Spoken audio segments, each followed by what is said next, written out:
সে পালালে BJP রাস্তা খুঁজে পাবে না, এমনি বঙ্গোপসাগরে ধারে দাঁড়াবে, আমরা ঠেলবো সাগর ভেসে। চোখ কান খুলে রাখবি, আইন যদি গরিবের বিরুদ্ধে হয় মারবি বুকের খাঁচায় লাথি, তারপরে বেরিয়ে আসবি, দেখে নেবো আমরা।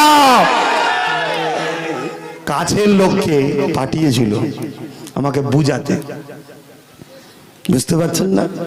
একেবারে কাছের লোককে পাঠিয়েছিল বুঝাতে, একটু বুঝিয়ে দেখো না কি বলছে না বলছে, ডাইরেক্ট পাঠিয়েছে। আমি একটাই কথা বলে দিয়েছি, ভাগিদারি লাগবে। বুঝতে পারছেন না? ভাগিদারি লাগবে। 10 তলা বিল্ডিং করবো সবাই মিলে খেটে, আর আমি মাইলে চলে যাবো, তুমি সারা বছর থাকবে, ও লাইনে নেই।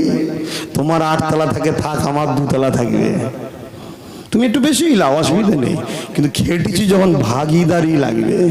কি গো, ঠিক না বেটি?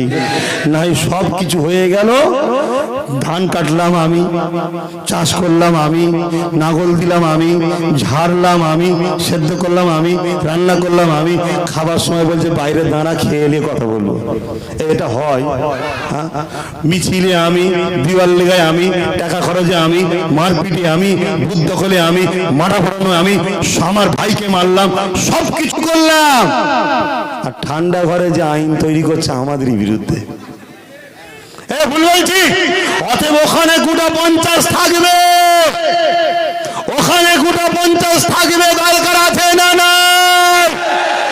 ওই গোটা 50কে বলা থাকবে, চোখ কান খুলে রাখবি, আইন যদি গরিবের বিরুদ্ধে হয় মারবি বুকের খাঁচায় লাথি, তারপরে বেরিয়ে আসবি, দেখে নেবো আমরা।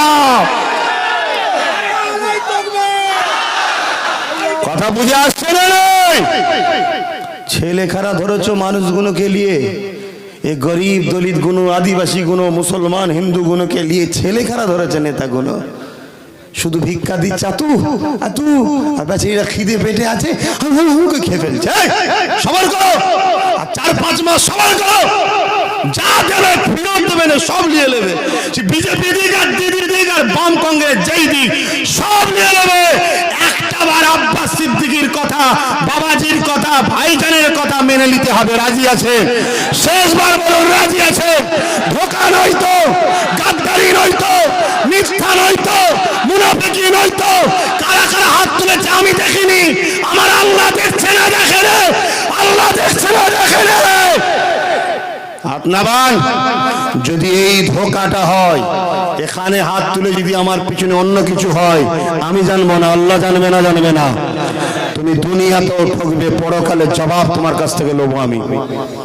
কেন আজ অনেক কিছু ব্যাপার চলছে বাপ, সব কথা মাইকে খুলে বলে পাচ্ছি না, তবে এতটুকু বলে যাই, গরিব হিন্দু, গরিব দলিত, গরিব আদিবাসী, গরিব মুসলমান, তোমাদের কপালে কিন্তু বিপদ আসছে। 73 বছর কোনো হিন্দু সিএম হয়নি, হিন্দু কোনোদিন, এই কোনো মুসলমান সিএম হয়নি, 73 বছর কোনো মুসলমান পিএম হয়নি। যদি আদিবাসী দলিত হিন্দু ভাইরা মনে করেন মুসলমান আমাদের ক্ষতি করেছে, তো আমি জানতে চাই, সিএম পিএম তো 73 বছর একবার আমরা হইনি, তাহলে আপনার বাচ্চা, আপনার এলাকা, আপনার উন্নতি এখন হলো না কেন? এর জন্য কি মুসলমান দোষী? অতএব ভাবতে সময় দিলাম, ভেবে যান। আর আপনারা যারা আমাকে ভালোবাসেন, অনুরোধ করব, দাদা হুজুরের মুরিদ দাদা হুজুরকে ধরে রাখো, যে যে ইমাম শায়েখ মানেন ধরে রাখেন। এই জায়গায় আমাদের ঐক্যবদ্ধ হতে হবে, এই আশা রেখে গেলাম। গতকালকে কিন্তু কেউ যাবেন না, আর গতকালকে কেউ ফিস্টি টিস্টি আনন্দ কোনো রকম কিচ্ছু করবেন না। আমরা সেদিন আনন্দ করব যেদিন আমার পাশের বাড়ির গরিবটার মুখে খুশি দেখতে পাবো। লজ্জা লাগে না আনন্দ করতে? খবরদার কেউ আনন্দ করবে না, খবরদার কেউ খ্রিস্টি ফিস্টি আনন্দ করবে না। যেদিন আমরা এই কাজে সাকসেসফুল হব, যেদিন গরিবদের মুখে হাসি ফোটাবো, যেদিন গরিবের বাচ্চা বড় লোকের বাচ্চার পাশে পাশে পড়াশোনা করবে, সেদিন আমরা হাসবো, সেদিন ফিস্টি করবো, সেদিন আনন্দ করবো। ঠিক না বেঠিক? অতএব ইতিহাস তৈরি করবো আমরা ইনশাল্লাহ। বলুন ইনশাল্লাহ, বলুন ইনশাল্লাহ। আরে তোমরা তোমাদের পূর্বপুরুষদের ইতিহাস দেখো, তারাও ইতিহাস তৈরি করেছে, কেন পারবে না তোমরা? এই পারবো না, নিরাশ হওয়াটাই হচ্ছে ধ্বংসের আলামত। আর যার স্বপ্ন নেই তার ভবিষ্যৎ নেই। স্বপ্ন জাগে না যে আমার বাচ্চা আমেরিকায় পড়বে, আমার বাচ্চা লন্ডন থেকে পড়ে আসবে, এসে দেশের বড় ডাক্তার হবে, দেশের বড় লয়ার হবে, এই স্বপ্ন জানি না তোমাদের?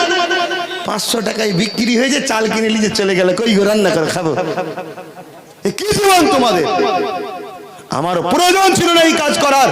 ডেলি 3টে জলসা করব কি 2টো জলসা করব, 50 1 লাখ লাগবে। এ দিয়ে জলসা লিবারও লোকের অভাব আছে। কি বলে আমার ফাঁকা নেই। কথা বুঝে আসছে না? নাই আমি ভাই অনুরোধ করছি, ভাই হিসাবে ভিক্ষা চাইছি, বুঝাতে চাইছি, তোমাদের ঘরে মহান স্রষ্টা সৃষ্টি করেছে, কিছু দায়িত্ব আছে। ওই দায়িত্বের মধ্যে একটা দায়িত্ব হচ্ছে আল্লাহ সৃষ্টিকে সেবা করা এবং অসহায়কে আশ্রয় দেওয়া, ন্যায় প্রতিষ্ঠিত করা, অন্যায়কে মিটিয়ে দেওয়া। আল্লাহর কাছে জবাব দিতে হবে। কোরআনের কথা হাফেজ মাওলানা সাহেব তাকে জিজ্ঞেস করুন, কুনতুম খায়রা উম্মাতিন উখরিজাত লিন-নাস তা'মুরুনা বিল মা'রুফ ওয়া তানহাউনা আনিল মুনকার। হে উম্মতে মুহাম্মাদি, তোমাদেরকে শ্রেষ্ঠ উম্মত করেছি, তোমরা মানুষকে ভালো কাজের আদেশ দাও, খারাপ কাজ থেকে দূরে রাখো। এটা তোমাদের দায়িত্ব আছে না নাই? এখান থেকে ঘরে যাবেন, রাস্তাঘাটে কোনো হই হই তাকবীর স্লোগান দেবেন না।